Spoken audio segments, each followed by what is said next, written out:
현금화 한번 이용해보세요. 안녕하세요. 휴대폰 통합지원센터입니다. 갈수록 높아만지는 물가와 경기가 안 좋아지면서 비상금이 그 어느 때보다 필요한 시기인데요. 단기 카드 대출 현금 서비스나 카드값 일부를 나눠서 납부 가능한 리볼빙 서비스는 많이들 아실 거예요. 하지만 이와 같은 방법은 신용도에 직접적으로 영향을 주거나 눈덩이처럼 쌓인 카드값을 보면 그렇게 좋은 방법은 아닌데요. 그래서 오늘은 이런 걱정에서 벗어나 조금 더 간단하고 신용도에도 영향이 없는 방법을 공유할까 해요. 생활하시다 보면 월급날은 아직 멀었는데 현금은 없고 신용카드 한도만 남아있는 경험 많이들 하셨을 겁니다. 매번 주변에 빌리는 것도 어렵고 빌린 돈 때문에 카드값을 내기가 힘든 상황까지 발생되고는 하는데요. 이런 경우 신용도에 영향이 가지 않고 카드 한도를 현금화할 수 있는 방법이 있는데요. 신용카드 현금화 서비스는 신용카드를 통해 온라인 전용 상품권을 구매하고 그걸 상품권 매입 전문 업체에 다시 판매하는 방법인데요.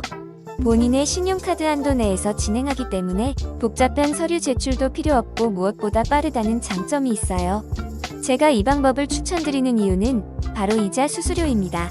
다들 단기 카드 대출 진행해보셔서 아시겠지만 19.9%의 이자 압박은 물론 신용도에도 영향이 가서 정작 필요한 순간에 대출을 못 받는 상황을 맞이할 수 있어요. 하지만 신용카드 현금화는 매입 수수료를 지불하고도 카드론 이자 대비 더 유리하게 현금화가 가능했어요. 무엇보다 신용도에 영향이 전혀 없다는 겁니다. 신용카드 현금화를 진행하기에 앞서 업체 선정에 도움을 드리자면 꼭 한국상품권협회에 정식 등록되어 있는 업체를 통해 진행하시는 걸 추천드릴게요. 한국상품권협회에 등록이 되지 않은 무허가 업체의 경우 대부분 해외에서 운영되기 때문에 사기인 걸 알게 되어 신고를 해도 검거가 사실상 불가능합니다. 그래서 이와 같은 사기를 방지하기 위해 꼭 협회에 등록된 업체를 이용하시는 걸 추천드립니다. 저는 이곳 저곳 알아보다 솜티켓에서 진행을 해보았는데요. 솜티켓은 한국상품권협회에 정식으로 등록도 되어 있고 제가 처음이라 이것저것 많이 질문하였지만 모두 친절하게 답변해 주셔서 믿고 진행할 수 있었어요. 그리고 솜티켓을 사칭하는 업체들도 있다고 합니다. 솜티켓은 카카오톡 채널, 오픈 채팅은 전혀 운영하지 않는다고 하니 공식 홈페이지에 안내되어 있는 순서대로 상담 문의해 보시는 걸 추천드려요. 솜티켓은 365일 24시간 운영되고 있으며 무엇보다 상담원분들이 너무 친절했습니다. 솜티켓 이용 방법은 아래 고정 댓글을 통해 남겨두었습니다. 오늘 준비한 영상은 여기까지인데요. 저처럼 비상금이 필요하신 분들은 신용카드 현금화 한번 이용해보세요. 안녕하세요. 휴대폰 통합지원센터입니다.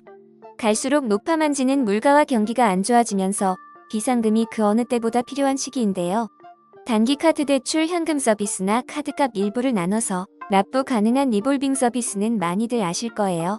하지만 이와 같은 방법은 신용도에 직접적으로 영향을 주거나 눈덩이처럼 쌓인 카드값을 보면 그렇게 좋은 방법은 아닌데요. 그래서 오늘은 이런 걱정에서 벗어나 조금 더 간단하고 신용도에도 영향이 없는 방법을 공유할까 해요. 생활하시다 보면 월급날은 아직 멀었는데 현금은 없고 신용카드 한도만 남아있는 경험 많이들 하셨을 겁니다. 매번 주변에 빌리는 것도 어렵고 빌린 돈 때문에 카드값을 내기가 힘든 상황까지 발생되고는 하는데요. 이런 경우 신용도에 영향이 가지 않고 카드 한도를 현금화할 수 있는 방법이 있는데요.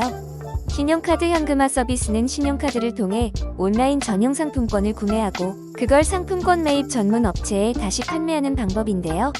본인의 신용카드 한도 내에서 진행하기 때문에 복잡한 서류 제출도 필요 없고 무엇보다 빠르다는 장점이 있어요.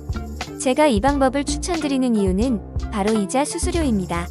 다들 단기 카드 대출 진행해보셔서 아시겠지만 19.9%의 이자 압박은 물론 신용도에도 영향이 가서 정작 필요한 순간에 대출을 못 받는 상황을 맞이할 수 있어요. 하지만 신용카드 현금화는 매입 수수료를 지불하고도